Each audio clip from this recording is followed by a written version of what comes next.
여러분 안녕하십니까. 신문을 푸는 방송 아침의 매일경제입니다. 저는 이상훈이고요. 지금부터 시사의 맥을 잡는 깊숙한 뉴스들 여러분께 전해드리겠습니다. 먼저 일면 기사들이 준비되어 있습니다. 매일경제 일면 기사입니다. 북한 태도가 돌변했다. 9월 말에 미국과 대화할 용이 있다. 어제 밤에 돌연 나왔습니다. 최선희 북한 외무성 부상 담화에 담긴 내용입니다. 9월 말이라고 시기도 얘기했고요. 대화를 하고 싶다. 지금까지는요, 우리뿐만 아니라 미국을 향해서 굉장히 거친 언사를 내뱉었는데 어제는요, 대화를 하자는 얘기가 나왔습니다. 미국이 새 계산법 가져오길 기대한다. 지금과 좀 다른 뭔가를 들고 와라. 이 얘기였는데요. 그런데요, 오늘 새벽에 북한이 또 뭔가를 동해상으로 쏴 올렸습니다. 일단 지금까지는 미상의 발사체로만 알려져 있는데 또 단거리 미사일일까요? 좀 더 두고 보겠습니다. 이번엔 조선일보입니다. 제목이 굉장히 벌써 비판적으로 보입니다. 독선의 정치, 조국 임명 강행 이렇게 돼 있습니다. 그리고 사진 보시면 어제 임명장 수여식에서 문재인 대통령과 조국 장관 악수하는 모습입니다. 사진을 이렇게 확대해서 보니까 그렇게 간단하게만 보이지는 않네요. 제목 보겠습니다. 문재인 대통령 본인의 위법행위 없다. 권력기관 개혁 마무리 맡길 것이다. 이렇게 이유를 밝혔습니다. 그러자 야당, 국민, 민주주의에 대한 폭거다. 그리고 청년들은 이건 나라냐 이렇게 외치면서 촛불 집회도 열렸다고 합니다. 자, 다음은 한겨레인데요. 어제 임명장 수여식 같은 내용을 전하고 있지만은 앞선 조선일보와는 결이 다르군요. 조국 택한 문 대통령 권력기관 개혁 완성해야 된다. 이렇게 얘기를 했습니다. 고심 끝에 법무장관 등 6명 임명했습니다. 이 6명 장관 그리고 장관급 자리죠. 인사청문 보고서가 채택되지 않은 인물들입니다. 논란을 고려해서 생중계로 어제 임명장 수여식을 보여줬습니다. 그리고 배경도 따로 국민 메시지 형식으로 내놨습니다. 개혁 의지 좌초해서는 안 된다. 의혹만으로 임명을 처리할 땐 나쁜 선례가 된다. 이런 얘기도 했습니다. 조국 되돌릴 수 없는 개혁 완수하겠다. 한국당은 조국 사퇴 그리고 반문 투쟁 이렇게 예고했습니다. 마지막으로 동아일보 보겠습니다. 검찰 패스트트랙 몸싸움 고소 고발된 의원들 직접 수사한다. 지금까지는 경찰에서 수사가 이루어졌는데요. 검찰이 이제 나서겠다고 밝혔습니다. 그래서 오늘 이 사건이 검찰에 송치됩니다. 한국당 의원 다수가 지금 관계돼 있는데 어떻게 진행이 될지 지금 정치권이 촉각을 세우고 있습니다. 자, 지금까지 일면 기사 짚어봤고요. 오늘 4분 나오셨는데요. 소개해드리겠습니다. 먼저 최경선 매일경제 논설위원 나오셨고요. 박상혁 변호사, 이재영 전 국회의원, 그리고 양지열 변호사 자리하셨습니다. 안녕하세요.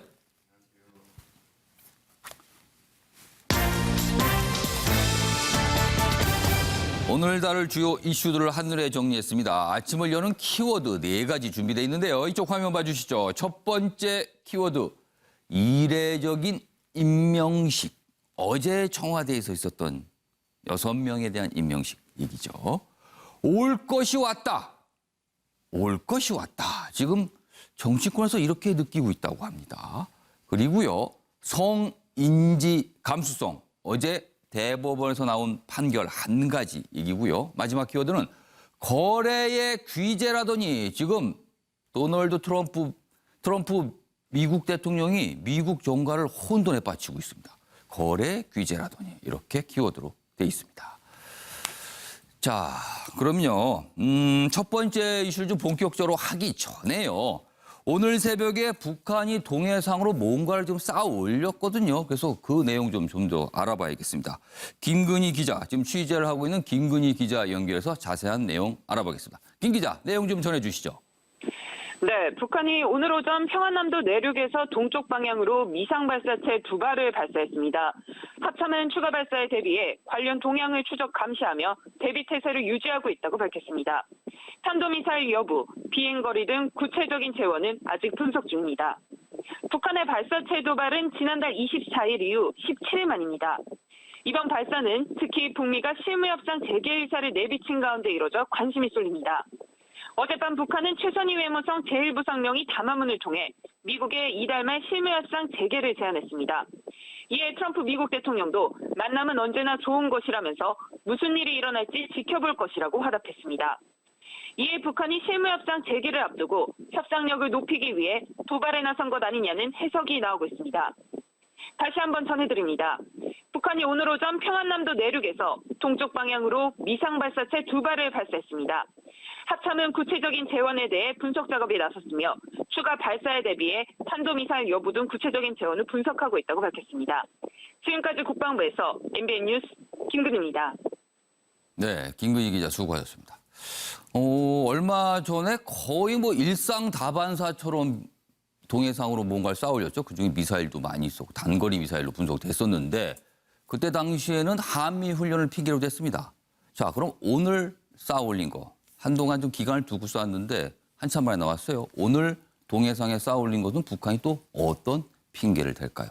오후 정도면 내용이 나올 것 같습니다. 그때 뉴스로 전해드리도록 하겠습니다. 자, 그럼 첫 번째 이슈 어제 있었던 조국 장관 임명 그 얘기 좀 해보겠습니다. 여러 가지 이유에 대한 분석도 많이 나와 있고요. 그리고 당시 상황을 묘사한 장면들도 있습니다. 기사 보겠습니다. 한국일보입니다. 기사가 이쪽에 있군요. 문재인 대통령 조국 장관 임명 그리고 철회 막판까지 고심했다. 이렇게 됩니다. 지금 어제 임명까지 어떤 상황이 있었는지 전하고 있는데요. 대국민 메시지 초안 2가지 버전으로 준비가 돼 있다. 그러니까 임명을 했을 때 버전 그리고 철회를 했을 때 버전 2가지가 있었다는 거예요. 그만큼 마지막까지 고민을 했다는 거죠. 그러나 결국 임명 쪽을 선택했습니다. 내용이 더 있어요. 귀국 이후 아시아 3개국, 동남아시아 3개국 순방한 뒤에 귀국을 말하죠. 귀국 후 4시간 회의 후 숙고를 했다. 이낙연 국무총리 그리고 노영민 대통령 비서실장은요. 지명 철회를 거론 이렇게 전하고 있고요. 반면에 이해찬 더불어민주당 대표는 임명 의견을 전달했다. 그러니까 여권 내에서도 의견이 조금 갈려서 문재인 대통령 입장에서도 2가지에 대해서 모두 준비를 했다. 이런 내용입니다. 어떻게 보면 막전막구라고 할 수 있겠네요. 관련 기사 하나 더 있습니다. 보시죠. 어제 청와대에서 있었던 임명장 수여식, 임명식이죠. 그 내용입니다. 조국 맞춤형 임명식이다. 배우자 전원 초청하지 않고 꽃다발도 생략했다. 아내가 기소된 조국 장관을 배려해서 의전을 변경했다. 문재인 대통령 귀국 직후 4시간 회의, 임명철회 2가지 담화문 지시 이렇게 돼 있습니다. 원래요. 장관 임명식, 청와대에서 임명장을 수여할 때는 동부인, 부인이 같이 갑니다. 그리고 부인에게는 문재인 대통령이 통상적으로 꽃다발을 줍니다. 그동안 남편이 이 자리에까지 오르고 이런 인정을 받기까지 부인도 수고하셨습니다. 이런 감사의 표시거든요. 통상 그렇게 했습니다. 그런데 어제는요. 6명의 장관과 장관급 임명을 하는데 그 자리에 부인들이 없었습니다. 그래서 그 이유는 조국 장관을 배려해서 그런 것이다. 이렇게 오늘 많은 언론들이 전하고 있습니다. 자, 그럼 여기서요. 어제 임명식 그 장면 영상으로 확인해 보겠습니다. 임명장 조국 국무위원회가 월 5일 대통령 문재인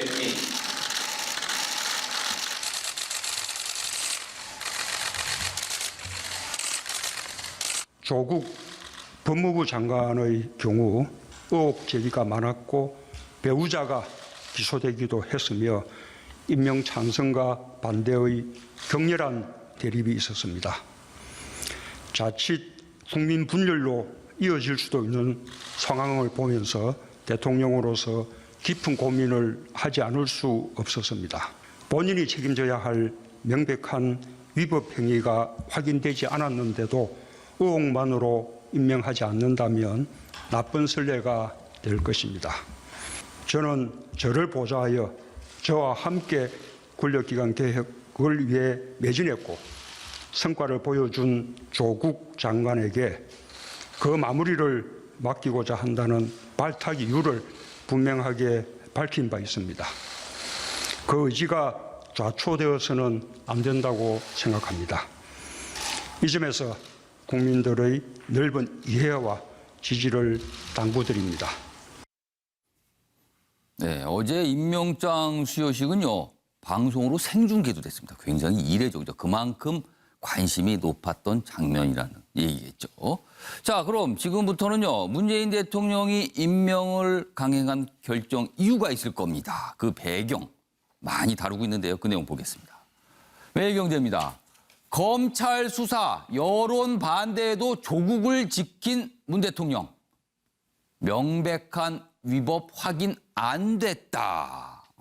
지금 매일경제는 이것이 이유라고 소개를 하고 있습니다. 명백한 위법 없다. 조국 장관과 직접적으로 연관된 게 없다라는 겁니다. 자, 여기 보시면요. 권력기관 개혁은 시대적 과제, 국민 분열 상황에 깊은 고민을 했지만 명백한 위법이 없다. 이게 이제 주 이유라고 소개가 돼 있고요. 또 다른 이유가 소개돼 있군요. 여기 보면 총선을 앞두고 지지층 이탈 우려가 있다. 일각에선 여기서 밀리면 레임덕이다. 이런 우려가 있어서 이것도 배경이 될 수 있다. 여기서 말한 일각이란 여권 일각을 말하겠죠. 이런 배경도 있지 않았냐 이렇게 분석이 돼 있습니다. 이 이유와 관련해서 관련 기사 하나 더 있습니다. 보시죠. 다음 기사입니다. 한겨레입니다. 검찰 사활건 조국 수사가 되레 임명 굳힌 계기가 된 듯하다. 한겨레는 이 검찰의 조국 장관을 둘러싼 이 수사가 오히려 더 임명을 부추겼다, 자극했다 이렇게 분석을 하고 있군요.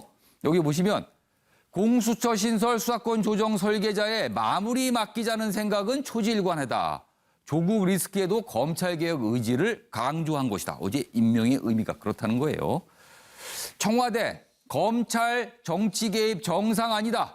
조 장관 낙마하면 개혁 자체가 어렵다. 이런 판단을 했다는 거예요. 그리고 참여정부 당시 실패 경험도 염두에 둔 듯하다. 이렇게 분석이 되어 있습니다. 그러니까 과거의 실패 경험 그리고 최근의 검찰 수사 이런 것이 임명에 영향을 줬다. 이렇게 분석이 돼 있습니다.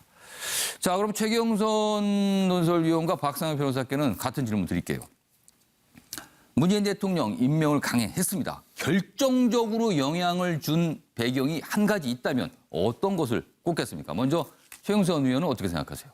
레임덕에 대한 두려움이 컸다고 봅니다. 레임덕. 네, 지금 저 매일경제 기사와 한겨레 예. 기사가 공통적으로 사실은 지적하고 있는 부분이 그런 겁니다. 여기서 밀리면 레임덕이 올 수 있다. 예. 그리고 이제 그 검찰이 사활을 건 수사에 예. 따라서 이제 만약에 여기서 밀렸을 경우에 권력 누수가 생길 수 있다는 이 부분.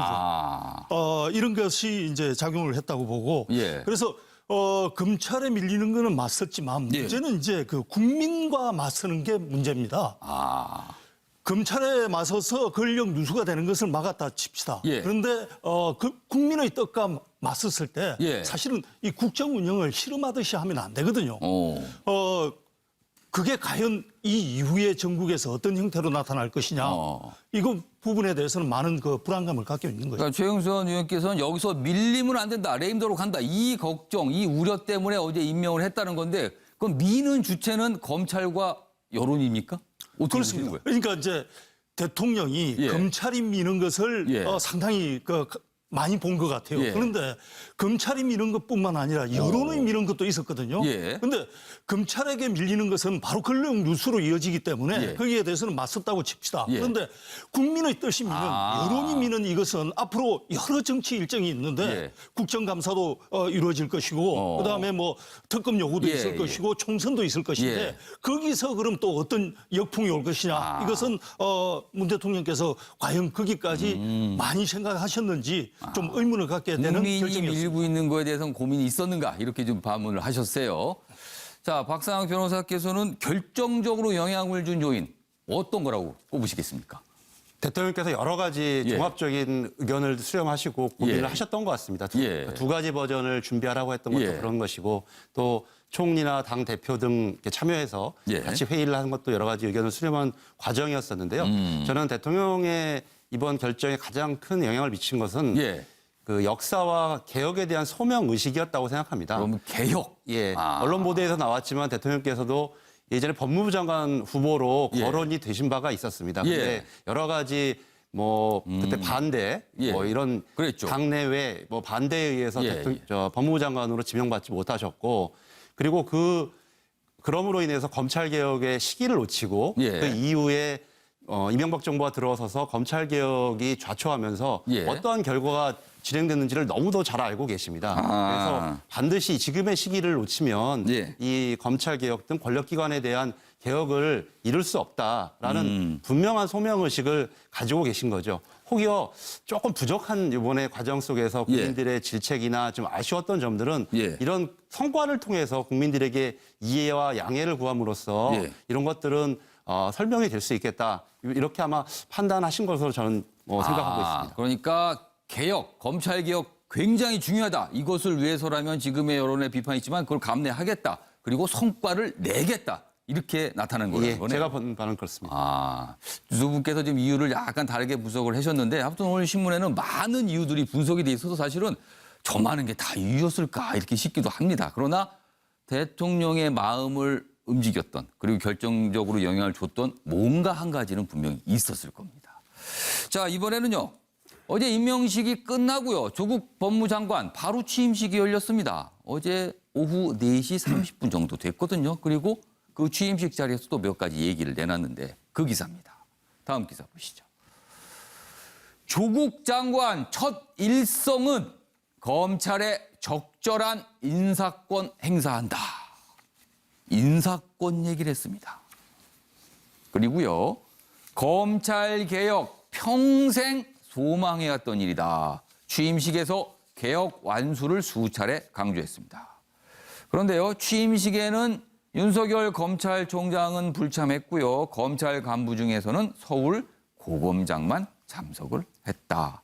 아무래도 좀 검찰이 조국 장관 관련해서 수사를 벌이고 있으니까 취임식에 참석하는 모양새요. 뭐 여러 가지 좀 고려를 했겠죠, 아마. 그런 배경이 좀 있지 않았나. 이렇게 뭐 오늘 많은 언론도 이렇게 분석을 좀 하고 있습니다. 자, 그럼 여기서요. 어제 조국 장관 취임식이 열렸는데 여러 가지 얘기를 했습니다. 영상으로 확인해 보겠습니다.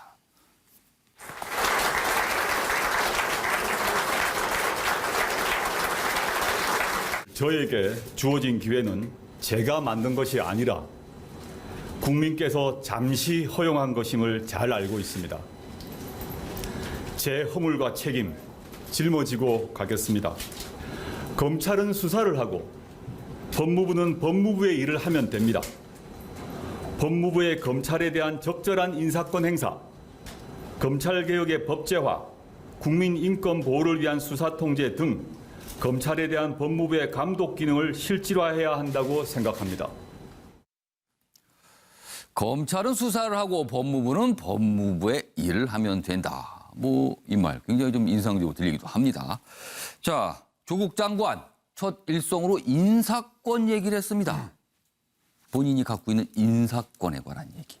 자, 그럼 이 인사권 무슨 의미로 좀 해석을 해야 될지 먼저 이재용 전 의원. 네. 어떻게 해석하고 계세요, 지금? 이 발언. 글쎄요, 뭐 검찰 입장에서 예. 봤다면은 아마 조국 장관의 선전포고 오. 내지는 매우 위협적으로 받아들였을 것 같아요.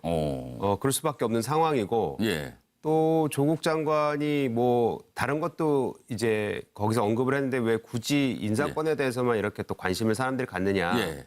억울해할 수도 있겠지만 예. 또 조국 장관이 뭐라 그러실까요?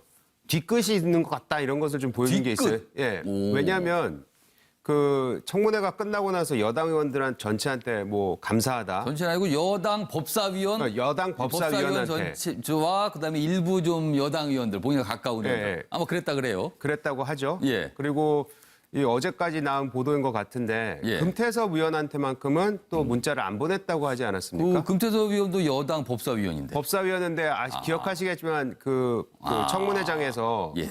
그 조국 장관이 임명되는 것을 반대하는 예. 그런 소신 발언을 해서 또 여론에서 굉장히 언론에서 조목조목 많이 좀 짚어가면서 그렇죠. 소신 발언을 했죠. 그렇죠. 그래서 언론에서 많이 주목을 받았고 또 응원도 많이 받았는데 예. 굳이 또 금태섭 위원한테만큼은 예. 그 문자를 안 보냈단 말이죠. 실수 아니었을까요, 혹시? 실수라고 생각하면 그건 좀 너무 봐주시는 것 같고 너무 실수인가요, 너무 그러면? 실수고 너무 봐주시는 것 같고 어찌했던 간에 예. 모든 것이 다 이런 걸로 봤을 때 조국 장관은 지금 내가 당한 것을 기억하고 있기 때문에 예.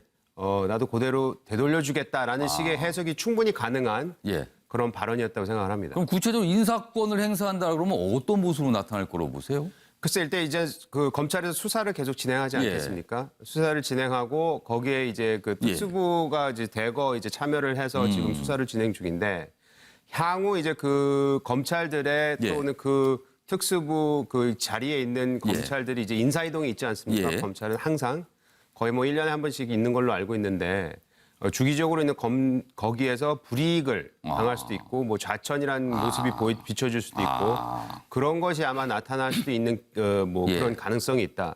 그렇게 봅니다. 알겠습니다. 양주열 변호사께서는 인사권 행사 이 얘기를 했는데 이게 어떤 의미로 좀 들리셨습니까?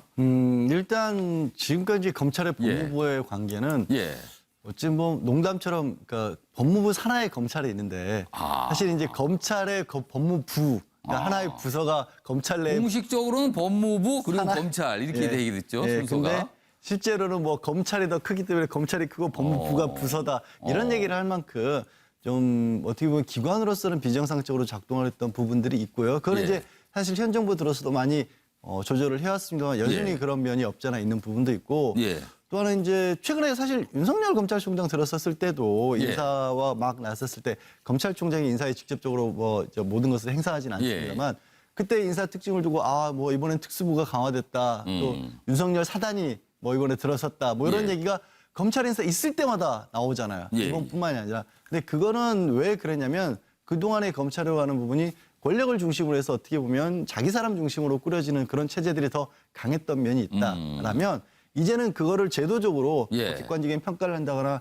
검사의 인사 기준을 맞춘다거나 이런 식을 좀 더 강화하고 예. 인사에 있어서도 이제 법무부 검찰국장이라는 사람이 검찰에서 파견이 나와서 검찰 내에 실세로 꼽히는 사람이 검찰 인사를 자주유지하면서 예. 결국 그게 자기 사람 씹는 대로 또 남용됐던 그런 생각도 있거든요. 그런 것들을 다 잘라내서 정확하게 사실 개혁에 있어서 가장 핵심은 인사 아니겠습니까? 예. 그거를 인사를 누구의 어떤 개인적인 의사에 의해서 행사할 수 없도록 만들겠다라는 말씀을 사실은 이 얘기를 어제만 하신 게 아니라 이전부터 검찰 개혁과 관련해서 계속 해오셨는데 문제는 시기가 시기다 보니까 그렇죠. 이재영 때가 때인 최고원의 만큼 지금. 해석처럼 받아들이는 분들이 또 많이 나오는 거죠. 그럼 그거네요. 법무부는 부다. 이거는 엄연한 장관급 부다. 그러나 그 검찰청은 그 아래 청이다. 이거 분명히 하겠다. 뭐 그런 뜻으로도 들리기도 그렇습니다. 하네요. 예. 알겠습니다. 예, 최영수 의원님. 지금 이제 사법 개혁을 위해서 조국 장관이 필요하다고 예. 그러는데 그러면 왜 박상기 전 장관은 안 되고 조국 장관은 되느냐? 두 분 다 검찰 출신이 아니에요. 예. 그런데 왜 한 분은 검찰 출신, 두 분 다 같이 검찰 출신이 아닌데 예. 한 분은 사법개혁에 적합하고 아니냐? 예. 이걸 따질 때 예. 결국은 실세냐 아니냐 차이입니다. 그러니까 실세냐 아니냐의 차이를 나누는 예. 가장 큰 기준점이 예. 인사권을 얼마나 행사하느냐 차이인데 실세는 인사권을 발휘할 수 있다라는 거네요. 그럼. 그래서 지금 인사권 행사 얘기가 바로 귀에 쏙 들어오는 것이 사실은 검사의 인사권은 법무부 장관 마음대로 행사하는 것도 아니고 예. 사실은 청와대와의 교감하에서 그렇죠. 인사권을 행사하는 건데 예. 조국 장관 같은 경우에는 바로 얼마 전까지 민정수석을 하면서 청와대와의 교감이 누구보다 잘 되고 예. 청와대와의 교감 속에서도 자기의 예. 목소리를 충분히 낼 수 있는 사람 아니겠습니까? 그래서 이런 검사의 인사권 행사 때 내가 실세다 이런 것을 바로 보여주는 심사 멘트고 그것이 검찰의 수사에 상당한 압박으로 작용할 것이다. 이것은 뭐 명백해 보입니다. 인사권 얘기를 취임사에서 한 것은 실세임을 강조한 거다 이렇게 해석을 해주셨네요. 아무튼 뭐 다양한 해석 오늘 나오고 있습니다. 이런 가운데 야당 특히 자유한국당 어제 거세게 반발했죠. 그 모습도 좀 있는데요. 기사가 준비되어 있습니다. 정말봅니다. 한국당 정권 종말 시작됐다. 이 굉장히 거친 비판이잖아요. 종말 얘기를 하고 있어요. 장외투쟁, 특검, 국정조사, 야권연대 나섰다 이렇게 돼 있습니다. 여기 보면요, 뭐 총력투쟁선언, 뭐 투쟁카드, 뭐 이렇게 여러 가지 또 설명이 돼 있어요. 내용 보면 기한 없는 원내외 병행투쟁 추진한다. 황교안 대표 죽기 각오하고 몸을 던질 것. 이게 무슨 총력투쟁, 죽기를 각오한다 이런 말들이 나옵니다. 바른미래당 조국 퇴진 행동 돌입한다. 그런데요, 고민할 지점이 좀 있어요. 현실적으로 뭐 특검이나 국정조사 추진하기 위해서는 국회 통과를 해야 되잖아요. 그러면은 과반 이상이 동의가 나와야 되는 겁니다. 그런데 현실적으로 과반 확보가 어렵다. 뭐 이쪽 당표 저쪽 당표 다 모아도 과반이 잘 안 된다는 거예요, 지금. 그래서 특검 국정조사 실현 가능성 지금으로선 불투명하다. 장외 집회 외에 뾰족한 방안 없어 고심이다. 뭐 이런 분석도 나오고 있습니다. 자, 이런 가운데 어제 대학가에도 약간 반발이 있었어요. 그 내용도 좀 여기 있습니다. 보시죠. 오늘 정의와 공정은 죽었다. 서울대생 세 번째 촛불 집회입니다. 여기 사진 보시면 이렇게 촛불 집회 모습이 있고요. 여기 있습니다. 뭐 조국 장관에 대해서 당장 사퇴하라 뭐 이런 주장도 좀 나왔고요. 이런 말들도 좀 곰곰이 좀 생각해 볼 대목들도 사실 있습니다. 청년의 불법, 편법 괜찮다는 메시지를 준 거다. 열심히 사는 게 무슨 소용인가. 이렇게 좀 묻고 있는 청년들이 있어요. 서울대, 고려대 커뮤니티의 가자 광화문으로 그리고 부산대도 촛불 이렇게 돼 있습니다. 자, 그럼 여기서요. 어제 자유한국당의 모습 영상으로 확인하겠습니다. 보시죠.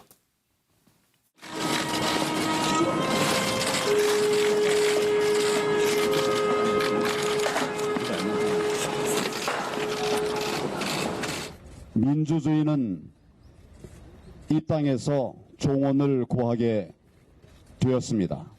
우리가 그동안 피땀 흘려 지켜온 자유 대한민국이 흔들리고 있는 것입니다.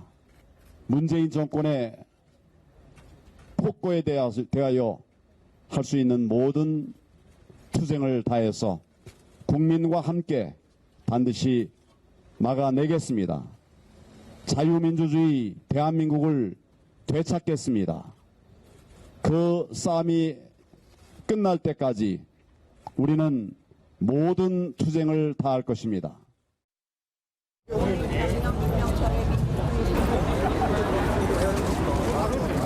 철회하라! 철회하라! 철회하라! 철회하라! 국민 무시, 일방 독주, 조국 임명 철회하라! 철회하라! 철회하라! 철회하라! 온 국민은 회개하라! 회개하라! 회개하라! 회개하라!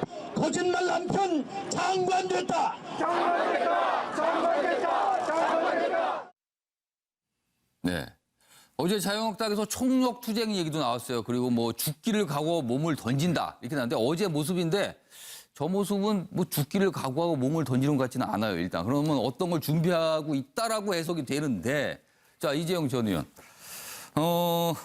자유한국당 반발 속에서 실제 무엇을 할 수 있을까요? 어떤 걸 할 수 있다고 지금 그 전에 저기 이제 정권 종말 시작이라는 예. 저 얘기를 하지 않았습니까? 예. 전 저 두 가지로 이제 해석을 해요. 이걸요? 예. 어. 하나는 뭐냐면 지금 여권에서 나오는 얘기는 대통령이 이 상황 속에서도 임명 강행했던 이유가 예. 바로 그 레임덕이 오는 것을 막기 위해서라고 얘기하는데 그렇죠. 오히려 저희가 해석하는 것은 이렇게 반국민적 정서를 모든 걸 다 무시하고 함으로써 레임덕이 더 빨리 다가올 수도 있다는 오히려 것에 더 레임덕에 가까워진다? 저는 그렇게 볼 수 있기 때문에 정권 종말 시작이라는 걸 예. 그런 편에서 저는 해석을 할 수 있다고 생각을 예, 하고요. 예. 또 하나는 뭐냐면 이거 예. 아까 다음 그 기사에서 나왔던 건데 예. 소위 말해서 이 정권이 시작을 하면서 부르짖던 정의와 공정의 그 예. 정부 예.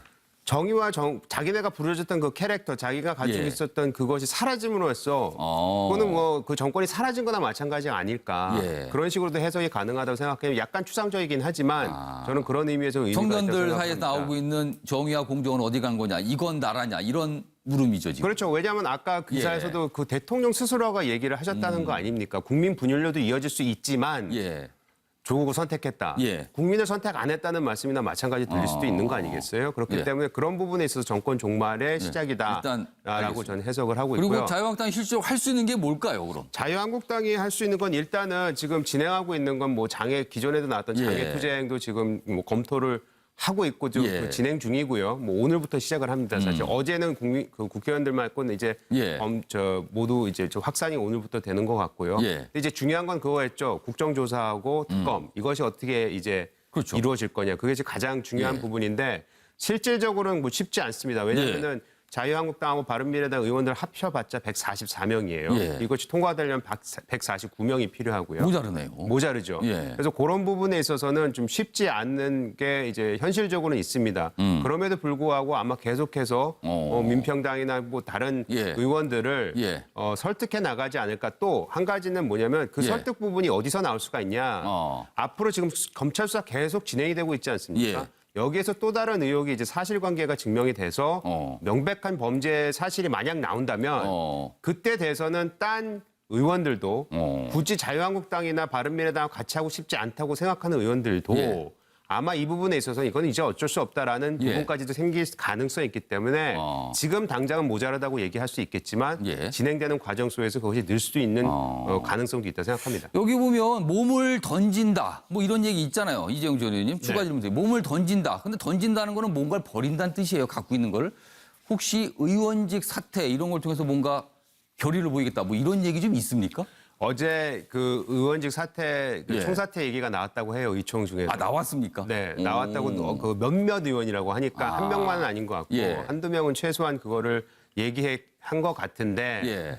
그 현실상으로 불가능하죠. 예, 저는 그 불가능한 얘기를 했다고 생각해요. 그런 정도의 결기는 예. 표시할 수 있지만 왜냐하면 내년 총선을 앞두고 예. 뭐 저희가 사실 이거 들어오기 전에 이 부분도 얘기를 한 예. 부분인데 예를 들어서 그 선거 순번이 바뀌는 것일 수도 있잖아요. 아, 숫자가 그렇죠. 의원수 달라지면 이게 의원수가 번호가 바뀌게 0이 되죠. 되는 거 아닙니까? 아. 그러면 자유한국당이 내년에 뭐 4번이 5번, 6번 예. 뭐가 됐건 간에 들고 나와야 되는데 그거는 선거에 있어서 굉장히 큰 혼란을 가지고 올 수 있기 때문에 예. 그건 함부로 해서는 안 된다고 저는 생각을 하고 하지만 저는 그랬으면 좋겠다라는 마음은 있어요. 근데 실질적으로 그래서는 안 되기 때문에 제가 이제 일단은 자제하고 좀 침착하라는 말씀을 드리고 싶은 거고 예. 두 번째는 그래가지고 만약 총사퇴를 해서 예. 그게 받아들여진다면 예. 지금 검찰 개혁, 뭐 사법 개혁을 한다고는 하지만 그 예. 부분에 있어서 분명히 제동을 걸어야 될 부분도 있거든요. 다 입법 사항이죠. 그렇죠. 그러니까 예. 국회의원들이 남아서 그거를 막아낼 수 있는 오히려 총사퇴보다는 예. 내가 이거는 오히려 막아놓고 나중에 내가 뭐 불출마 선언을 하겠다 뭐 이런 것들이 오히려 더 마음에 와닿지 않을까 생각합니다. 불출마 선언을 차라리 대신하는 게 낫다. 이런 또 제안을 또 해주셨네요.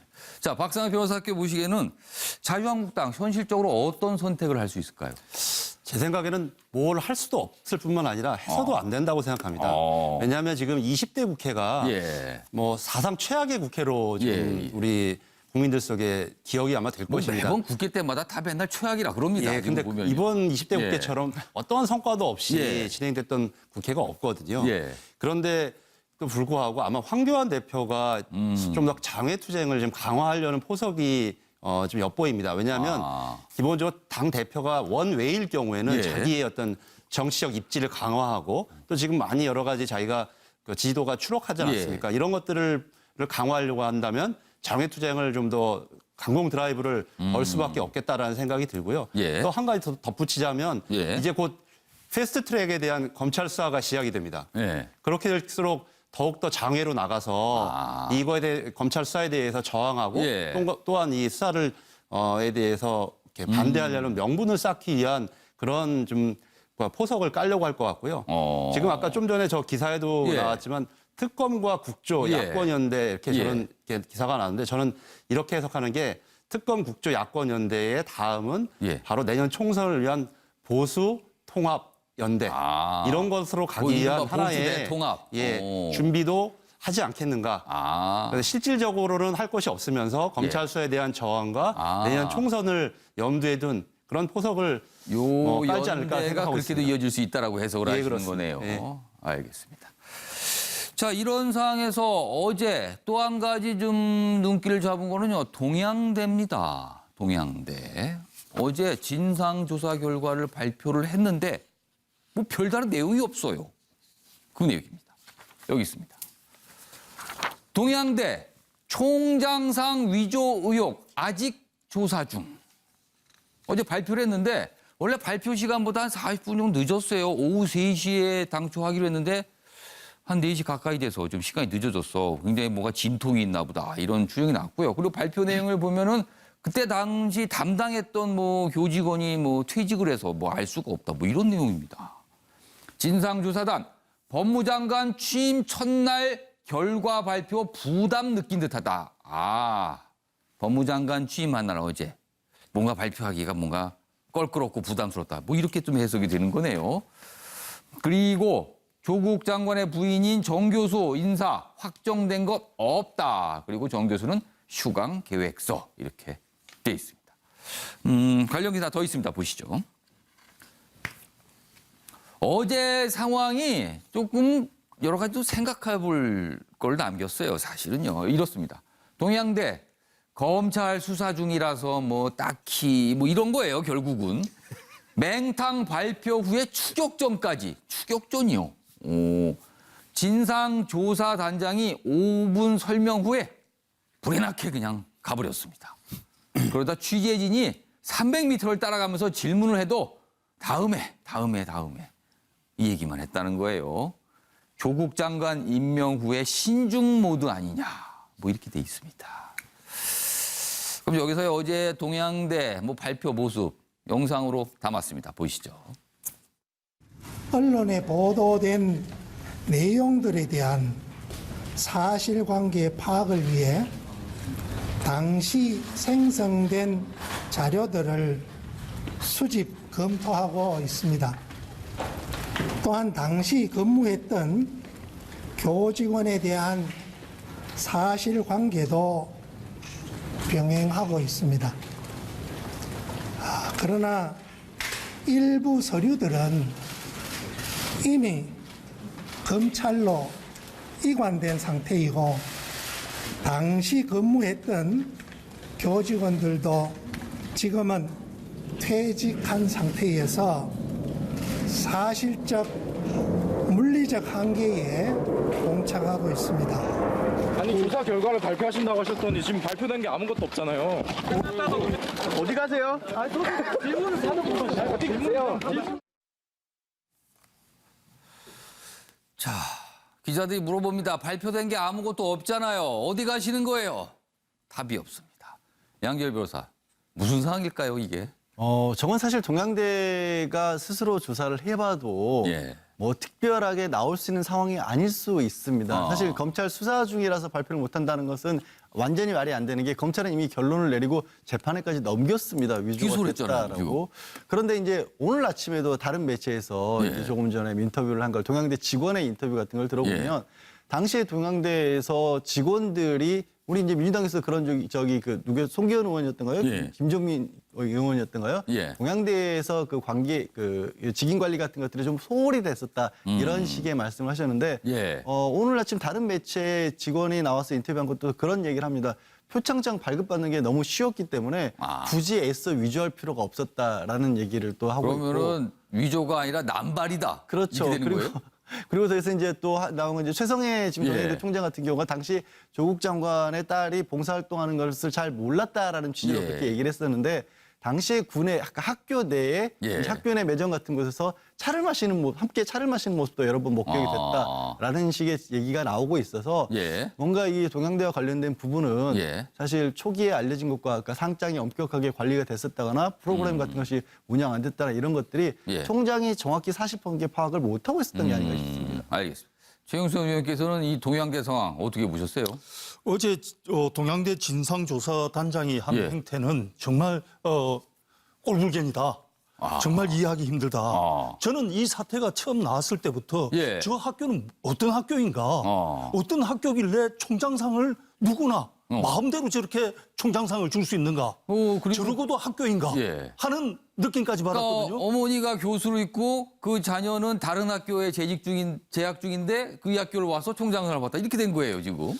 이 학교가 이렇게까지 심각하게 명예를 훼손당하고 있는 상황이었으면 예. 빨리 진상을 조사를 해서 이거 간단한 진상이거든요. 예. 예를 들어서 우리는 총장상을 줄 때는 이런 기준으로 이런 원칙하에 준다. 예. 그런데 지금 그 원칙과 다른 여러 가지 형태의 표창장이 있다고 그러는데 예. 그것은 우리 기준에 맞다, 틀리다 판정만 해주면 되는 거거든요. 예. 그래서 만약에 우리가 기준이나 원칙이 엉망이어서 예. 여러 가지 표창장이 있었다. 예. 그러면은 거기에 대해서 진솔하게 사과하면 되는 겁니다. 근데 왜 동양대가 왜 이때까지- 못하는 거예요? 그러니까 그래서 이해가 안 된다는 겁니다. 그걸 사과를 하든가 아니면은 우리는 원칙과 기준이 명확한데도 불구하고 그 예.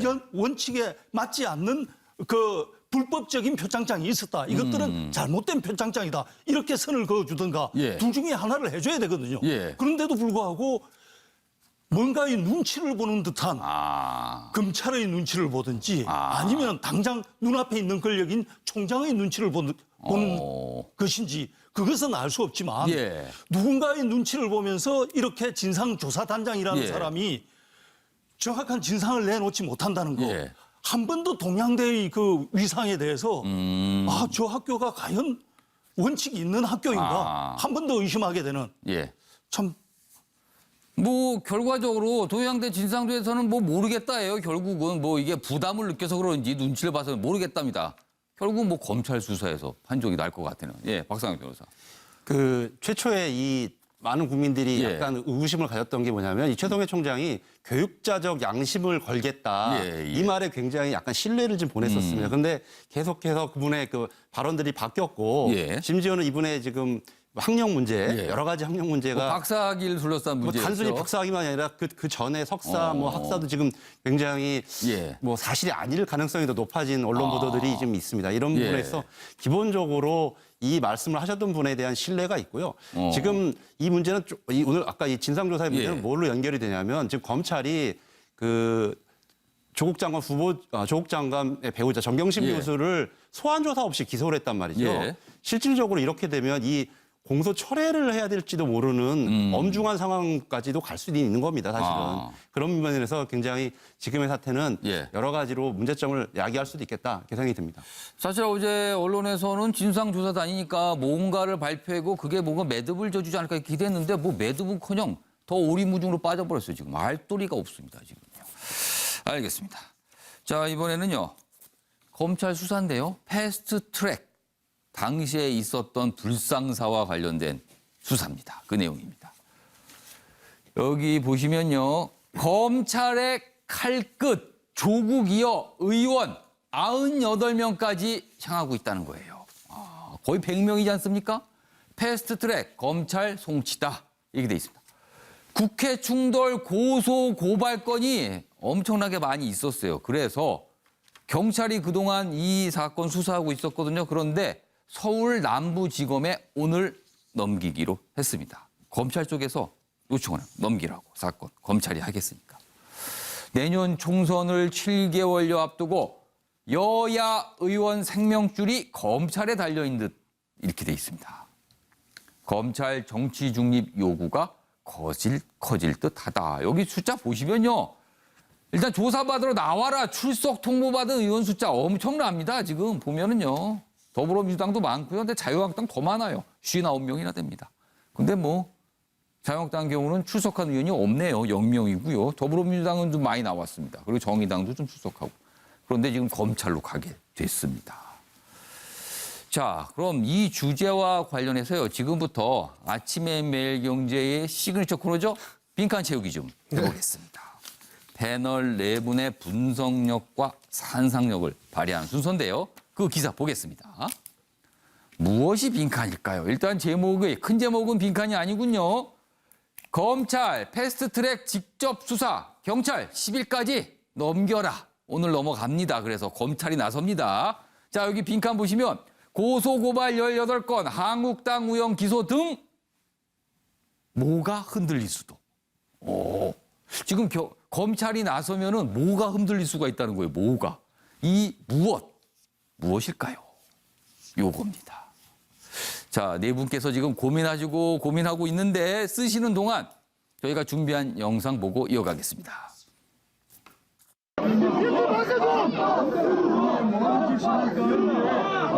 나경원 원내대표님 그리고 자유한국당 의원님들 패스트트랙 지정 당시 회의를 방해했다는 이유로 고발되고 경찰의 소환장도 받으셨는데 당당하게 수사 좀 받으십시오. 이렇게 대놓고 법을 무시하시면서 입으로만 그리고 남에게만 법을 지키라고 외칠 수 있습니까? 어느 법치주의 국가에서 정치인이 수사를 받고 싶으면 받고 받기 싫으면 안 받는 것이 가능합니까? 이것은 국가적 망신입니다. 패스트트랙 불법 폭거는 실질적으로 국회의장의 불법 사보임부터 시작이 된 것입니다. 그리고 여당이 불법적으로 폭력을 행사한 것부터 또 시작된 것입니다. 야당을 탄압하고 야당을 어떻게 보면은 흔들기 위한 이러한 경찰 소환 수사에 응할 수 없고 이 수사는 본질적으로 순서대로 해라. 국회의장 소환 수사부터 먼저 하라는 말씀을 다시 한번 드리겠습니다. 네, 패스트트랙 이 관련 수사 오늘부터 검찰이 나섭니다. 그러면 경향신문은 무엇이 흔들 수도 무엇을 흔들 수도 뭐 이렇게 돼 있어요. 뭐 흔들리는지 흔들 수도 뭘 흔든다고 돼 있어요. 지금 이 상황이요. 과연 무엇일까요? 자, 양지열 변호사부터 정답 들어보겠습니다. 일단 지금 자유한국당만 59명이 수사를 받고 혹시 결과에 따라서 뭔가 의원직 유지라든가 내년 총선 출마 자체가 어려질 수도 있지 않습니까? 처벌까지 이게 된다면 그리고 뭐 기소가 됐었을 경우에 당 입장에서 이제 공천하는 것 자체가 좀 부담스러운 그런 상황으로 바뀔 수 있어서 내년 총선에 우리 국민들이 보는 후보자들 명단이 검찰에서 바뀔 수도 있겠다는 생각이 잠깐 들었는데 여기에 대해서 좀 전에 나경원 원내대표 뭐 야당을 흔들기다라는 말씀을 하셨는데 지금 상황에서 검찰이 수사를 한다고 해서 야당 흔들기란 말을 꺼낼 수는 없잖아요. 정작 지금 정권에 어떻게 보면 실세였던 조국 장관의 이제 장관의 부인까지 기소를 한 검찰이기 때문에 저는 그게 옳다고 생각하는 건 아닙니다만 어쨌든 그렇게 주장하기는 어려운 상황에서 야당도 만약에 이게 뭐 의원들이 뭔가 수사를 받거나 할 때 할 말이 좀 없는 상황이긴 합니다. 그럼 내년 총선 흔들 수도 이렇게 보시는 거네요. 알겠습니다. 이번에 이재용 전 의원께서는 그럼 공천 흔들 수도가 되네요. 네, 조금 더 단도적으로 그 단어를 쓴 거고요. 맥락은 방금 양지열 총선보다 좀 더 구체적이네요. 공천이라고 하니까. 그렇죠. 근데 아까 말씀하셨듯이 뭐 기소라든지 뭐 수사라든지 그 과정에서 뭐 그 강약이 나올 것 같아요. 의원들마다 어찌 보면은 현역 의원들마다. 그렇기 때문에 그런 부분에 있어서는 공천에 그 영향이 갈 수도 있겠다라는 생각이 들고요. 결국엔 그게 어찌 보면 야당 흔들기라고도 볼 수가 있는 부분이고 그게 어찌 보면 말씀하셨듯이 전반적인 총선 이 구도라든지 총선에 대한 그 변화 이런 데 영향을 미칠 수 있는 부분이 분명히 있다고 저는 생각을 합니다. 박상혁 변호사께서도 뭐 같은 맥락이네요. 같은 선거 맥락입니다. 흔들 수도 이렇게 되네요. 그럼. 예전부터 이 선거를 앞두고 검찰 수사가 있으면 뭐 어떤 특정 정당 뭐 이런 그런 뭐에 대한 뭐 공격이다 이런 것이 있었지만 이번 사건 같은 경우는 명확하게 그 국회법을 어긴 것들을 온 국민이 다 시청을 했기 때문에 뭐 야당에 대한 야당 흔들기라든지 이런 말은 될 수는 없는 것 같고요. 이것은 이런 부분에 대해서 내년도 뭐 출마하는 분들의 면면이 바뀔 수도 있겠다 이런 생각이 듭니다. 아, 선거에 영향을 줄 것이다. 그래서 선거 흔들 수도. 자, 최영선 의원께서도 총선 구도 흔들 수도. 구도란 표현을 좀 첨부해 주셨네요. 비슷한 내용입니다. 결국은 이번에 고소 고발된 사건이 국회 선진화법 위반인데 여기에는 처벌 조항이 피선거권 박탈까지 있습니다.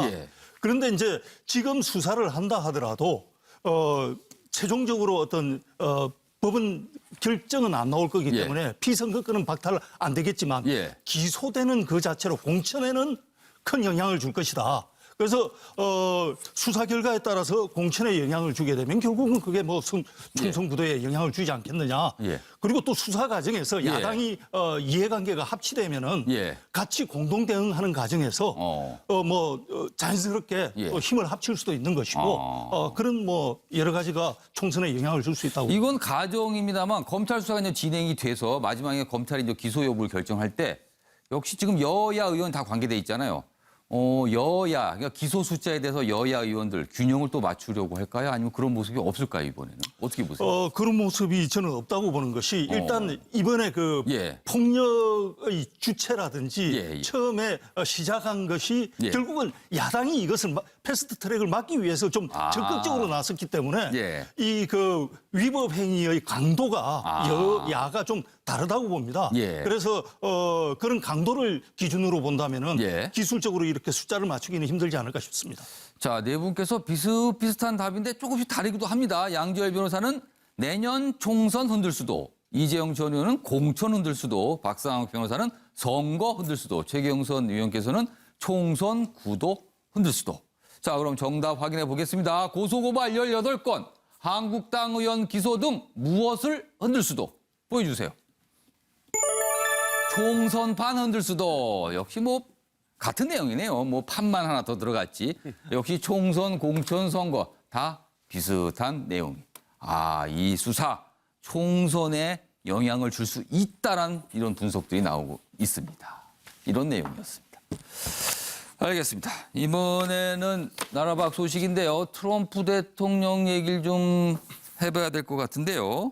네, 트럼프 대통령 얘기를 해봐야 될 것 같은데 트럼프 대통령이 뭔가를 하려다가 불발이 됐는데 지금 미국이 발칵했습니다. 그 내용입니다. 9.11 앞두고 벌집 쑤신 트럼프, 탈레반, 많은 미국인 목숨 잃을 것이다. 이렇게 돼 있습니다. 이게 무슨 내용인가면요. 트럼프 대통령이 탈레반과 미국에서 비밀 회동을 하려고 했습니다. 그러다 중간에 뭐가 잘 안 돼서 이걸 취소했거든요. 이런 내용입니다. 미국 심장부인 캠프 데이비드의 테러리스트를 초청하다니 이런 비판이 나오는 거예요. 여기서 만나려고 했다는 거예요. 양당, 공화민주에서 비난 목소리가 쏟아지고 있답니다. 탈레반, 미국 신뢰 훼손했다, 뭐 가만히 있지 않겠다, 뭐 이렇게 또 협박을 했고요. 그러자 미국 내에서 트럼프 대통령 이른바 거래 기술, 뭐 책도 썼습니다. 이걸로 유명한데 이게 뭐냐라는 거지. 이런 기괴한 모습이다.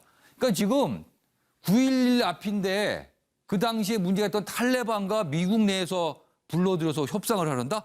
이러니까 미국 정가가 지금 발칵한 겁니다. 관련 기사 하나 더 있습니다. 보시죠. 9.11 앞두고 탈레반 부르다니 트럼프 후폭풍이다. 노딜 징크스에 빠진 거제 해결에. 뭐 아무튼 비판 엄청나고요. 지금 이걸 보고요. 지금 이란, 북한, 중국, 아프간 협상 다 진행 중인데 모두 진전이 없습니다. 헛발질만 하고 있는데 이렇게 엉망진창으로 몰아가고 있다. 지금 미국 내 비판이 일고 있다고 합니다. 최영선 의원님. 사실 이게 좀 미국 내 문제이긴 하지만 우리 입장에서는요. 우리도 지금 직접적으로 연관이 있거든요. 북한과 관련돼서 이런 식의 거래를 하게 되면요. 이거 심각한데요. 그럼. 제일 그 트럼프 대통령의 자세 중에서 문제가 되는 것이 과연 저분이 뭔가 협상을 할 때 청사진이 있는 건지. 지금 탈레반하고 그 비밀 회담을 한다고 그러면은 최소한 탈레반이 그동안의 테러에 대해서 사과를 하고 앞으로는 테러를 안 하겠다 하는 뭐 재발 방지 약속을 할 수 있는 그런 조건을 가지고 협상에 나섰어야 되는데 그냥 협상부터 툭 던져놨다가 비난 여론이 있으니까 또 툭 하고 취소를 해버렸거든요. 그런데 이게 탈레반과의 비밀 회동에서만 있는 것이 아니라 지금 중국과의 무역협정에서도 그렇죠. 정말 치밀한 청사진을 가지고 끌고 가는 거냐. 그리고 북한과의 비핵화 협상에서도 치밀한 청사진이 있는 것이냐. 그것에 대해서 회의를 느낄 때가 굉장히 많습니다. 툭 하고 던지는 정말 럭비공 같은 발언들이 사람들을 당황하게 하는데 정말 트럼프 협상에 대해서 좀 의문을 많이 갖게 되는, 이번에 한 번 더 의문을 갖게 되는 그런 사실 북한과 관련해서도요. 이렇게 좀 종잡을 수 있는 모습이 많아요. 북한에서 단거리 미사일 쏴도 뭐 그거 괜찮은 거 아니야. 뭐 이런 얘기를 합니다. 그래서 깜짝깜짝 놀랄 때가 많은데 지금 미국 내부 이 문제로 굉장히 시끄럽다. 이런 내용을 많은 신문들이 소개하고 있습니다. 자, 다음 주제는요. 어제 있었던 대법원 판결 안희정 전 충남지사와 관련된 내용입니다. 어제 하루 종일 아마 이 소식 많이 들으셨을 것 같은데 아침에 매일경제는 그 판결 이유에 대해서 좀 집중적으로 좀 분석해 보겠습니다. 한국일보입니다. 성폭력 피해자 사정을 고려해야 한다. 성인지 감수성 판례 재확립했다. 이렇게 평가를 하고 있네요. 안희정 전 충남지사 미투 18개월 만에 대법원이 징역 3년 6월 원심을 확정했습니다. 1심에서는요. 10가지 혐의의 무죄, 2심에서는 뒤집혔습니다. 9가지 사건 유죄로. 그리고 대법원에서는 2심을 확정했습니다. 피해자 진술 일관적이다 이렇게 판단했고요. 그리고 안희정 존재가 위력이다. 뭐 원심도 인정했다. 뭐 이렇게 돼 있습니다. 요 내용 저희가 뭐 관련 영상이 있는데요. 보고 이어가겠습니다.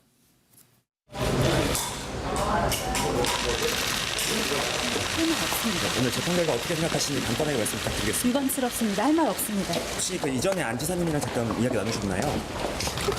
판단 결과에 대해서 간단하게 말씀 한 번만 더 부탁드리겠습니다.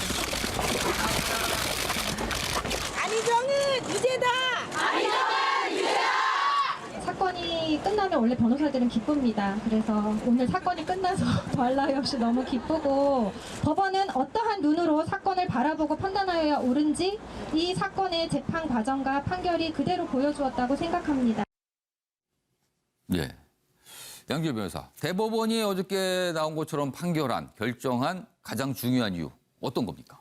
어제 이제 다른 어떤 그동안에 있었던 거 다른 예. 선례를 만들지는 않았어요. 예. 대신에 기존에 있었던 피해자 진술이 얼마나 구체적이고 신빙성이 있느냐에 더해서 예. 이제 이른바 성인지 감수성을 조금 더 한 번 더 강조를 했습니다. 성인지 감수성. 그러니까 사실 이거는 1심에서 왜 안희정 전 지사가 무죄가 나오는지와 대비되는 그런 상황인데 1심에서는 안전 지사와 피해자와의 어떤 관계에서 피해자가 예. 본인이 성폭력을 당했다고 주장했던 그 사건들 시 전후의 행동들을 봤었을 때 예. 이게 피해자로서 행동한 것 같지 않다. 그런 일을 겪은 사람으로 보이지 않는다라는 게 주된 판결 이유였거든요.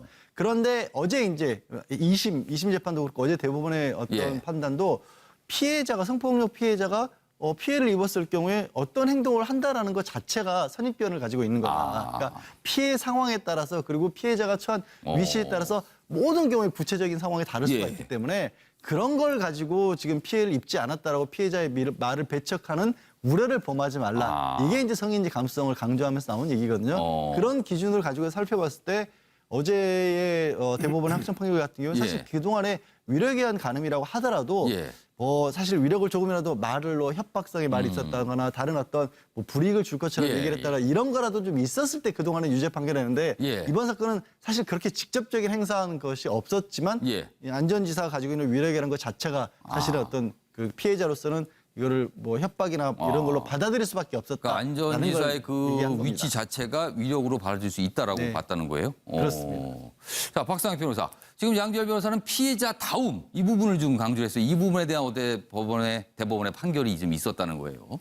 저도 이 똑같이 위력에 의한 간음에 대한 예. 고소 대리를 해본 적이 있습니다. 성폭력 피해자를 대리해서 예. 고소를 해본 적이 있었는데 예. 똑같이 이 비슷한 질문 저도 의문을 갖고 계속 물어봤던 적이 있었는데 결국은 예. 피해자가 아니면 구체적으로 그 당시에 느꼈던 그 상황들에 대해서 예. 그 정확하게 알 수 없고 그 고통을 이해할 수 없습니다. 그래서 우리가 생각하는 것처럼 왜 그때 뭐 저항하지 않았느냐 뭐 이런 말로서는 굉장히 그 피해자를 더 고통받게 하고 또 다른 2차 피해를 양산시킬 수 있단 말이죠. 예. 이런 데 있어서 이번 판결은 굉장히 중요한 의미를 가진 것 같습니다. 예, 알겠습니다. 지금 뭐 두 분 변호사께서 아무튼 그런 부분에 대한 뭐 여러 가지 내용이 성인지 감수성, 뭐 핵심은 그렇게 정리가 되는데 그거에 대해서 대법원이 다시 한번 강조한 취지가 있다. 이렇게 좀 설명해 주셨습니다. 자, 다음은 장제원 자유한국당 의원의 아들 음주운전. 그 얘기가 조금씩 후속 기사들이 나오고 있네요. 보겠습니다. 여기 있습니다. 경향신문 기사인데요. 장제원 아들 음주운전 시인 경찰 수사팀 보강. 그런데 지금 의혹을 받고 있는 게 이 사안이에요. 음주 사고 뒤 바꿔치기 의혹. 그러니까 운전을 누가 했느냐, 그걸 누가 했다고 얘기했느냐, 뭐 이런 의혹이잖아요, 지금. 추석 전후 재수한 날짜 조율. 여기 구체적으로 돼 있습니다. 민감용 경찰청장 어제입니다. 서울 기자회견을 열어서 여러 가지 설명을 했는데 본인, 그러니까 이 아들입니다. 본인이 운전을 했다고 시인했다면서 경찰이 자료를 찾으면서 추적하고 운전했다고 주장하는 제3자에 대해서도 확인에 들어가니까 여러 가지 것을 고려해 자수하지 않았나 싶다고 설명했습니다. 이 아들 장 씨는 최초 조사에서 운전을 부인한 채 현장에 나타난 30대 남성에게 책임을 밀었으나 뒤늦게 변호인과 함께 경찰서를 찾은 장 씨 어머니가 아들의 음주운전을 시인했다. 뭐 이런 상황까지 설명돼 있네요. 그렇다면요. 양결 변호사. 이게 좀 어떻게 갈까요? 수사가 그러면은.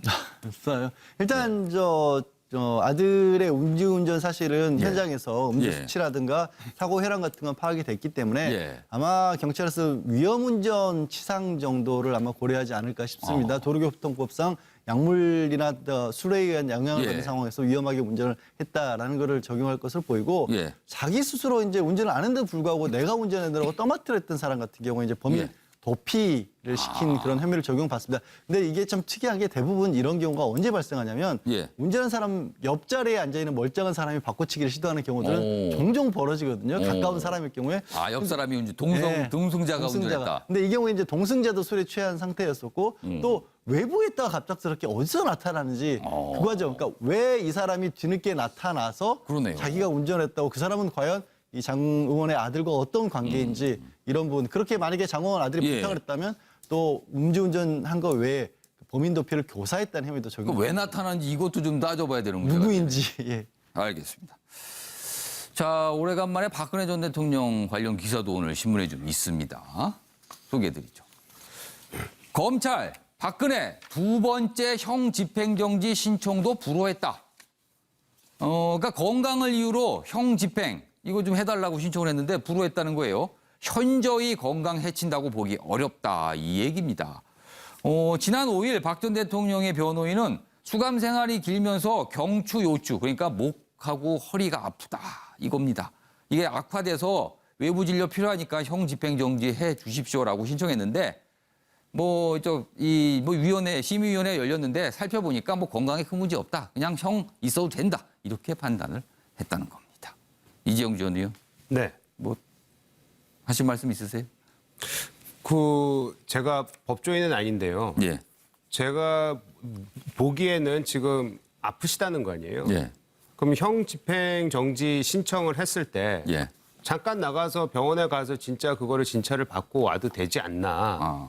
그런 생각이 좀 들거든요. 형 집행정지니까 치료를 본격적으로 하기 위해서는 아예 좀 많이 나가게 해달라 이 신청이겠죠. 잠깐 치료받는 건 아니고. 아니 쉬러 간다기보다는 예. 제대로 또 밖에 외부에서 진료를 받을 수 있게끔 해달라라는 걸로 저는 알아듣고 예. 있는데 계속해서 나가 있게끔 해달라는 요구도 아니고 저런 부분은 아무리 우리가 박 전 대통령에 대한 그 감정은 서로 다 다르게 있지만 전직 대통령으로서 그 정도는 해줄 수 있다고 저는 생각합니다. 알겠습니다.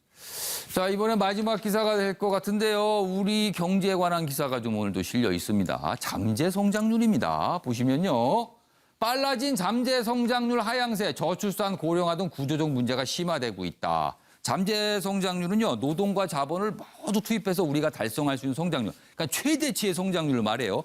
어제 한은에서 이 내용을 공개했는데 이렇게 됩니다. 여기 보시면 연도가 적혀 있고 최근까지 있는데 보시면은 간단합니다. 계속 내려가고 있어요. 한때는 5%까지 갔었는데 2000대 초반, 지금은요 2.5% 겨우 가고 있습니다. 이게 경제가 어려지고 있다는 또 다른 신문인데 최영선 위원. 뭐 해야 됩니까? 어떻게 해야 되는 겁니까, 이거? 이거 떨어지면 안 좋잖아요.